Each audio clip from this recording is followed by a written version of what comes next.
បាទជំរាបសួរពុកម៉ែបងប្អូនថ្ងៃនេះថ្ងៃទី18ក៏នៅតែបន្តរៀបចំផ្ញើជូនពុកម៉ែបងប្អូនដែរពុកម៉ែបងប្អូនដែលបានកំងតាំងពីម្សិលមិញអត់ទាន់បានរៀបចំដាក់ឲ្យគាត់អញ្ចឹងដាក់ថ្ងៃនេះជំនួសវិញថ្ងៃដាក់ថ្ងៃច័ន្ទអត់ទាន់ដាក់ថ្ងៃអង្គារនេះជំនួសវិញថ្ងៃចំពោះមេផ្សិតទៅសៃវានៅស្ទើរបន្តិចដល់ថ្ងៃប្រហោះសុកបានអាចដាំបានមេផ្សិតហ្នឹងណាហើយយល់ទៅគឺមេគឺទុកបានយូរអត់មែនយកទៅពី3ថ្ងៃខូចទេគឺទុកបាន10ថ្ងៃជាងបានគាត់កំណត់ហ្នឹងហើយពីចឹងគាត់កំងថ្ងៃនេះអញ្ចឹងយកទៅទុកទៅហើយដល់សប្តាហ៍ក្រោយថ្ងៃច័ន្ទថ្ងៃគេបានគាត់ចាប់ដើមដាក់ដាំអញ្ចឹងណាហើយចំពោះផ្សិតសឬក៏ផ្សិតអំបោះឬក៏ផ្សិត oyster ឬក៏ផ្សិតខ្យងមានដែរមានដើរបានស្ទើរនេះបងគាត់កក់ហើយអស់ហើយម្នាក់100ម្នាក់200ដុំអញ្ចឹងណាសរសៃដើរបានពេញបានខ្ញុំរៀបចំផ្ញើជូនអញ្ចឹងណា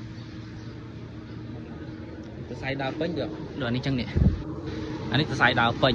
អញ្ចឹងបានអាចរៀបចំផ្ញើជូនបានសរសៃវានៅស្ទើរអត់ទាន់ហ៊ានផ្ញើទេហ្នឹងហើយបាទអរគុណពុកម៉ែបងប្អូនដែលតែងតែគ្រប់គ្រងផែរបស់ពួកខ្ញុំណែតម៉ារ៉ាឌីក៏ដូចជានេះទៅណែតលោកមេផ្សិតច្បើងជាមួយនឹងផែគូកង់